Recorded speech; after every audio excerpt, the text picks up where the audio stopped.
Now that you've created a job, scheduled it, and recorded your time and materials, you're ready for the next step, backcosting. Typically, your job will appear in the backcosting column under costing confirmation once all labour has been marked as complete. Costing confirmation is your final review checkpoint before invoicing.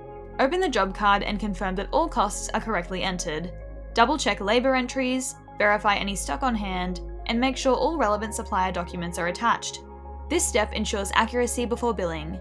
Sometimes your job may appear in other sections of the backcosting column. If your job is listed in the supplier reconciliations section, there may be outstanding supplier invoices that haven't been reconciled.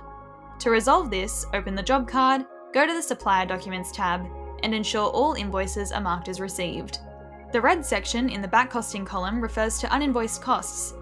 A job highlighted in red means there are costs linked to a completed job that haven't been invoiced. This usually happens when costs are added after invoicing. Clicking on a job in this section will automatically take you to the cost report.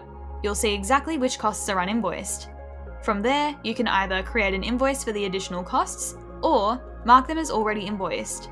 Once everything looks correct, we'll need to move the job to the invoicing column.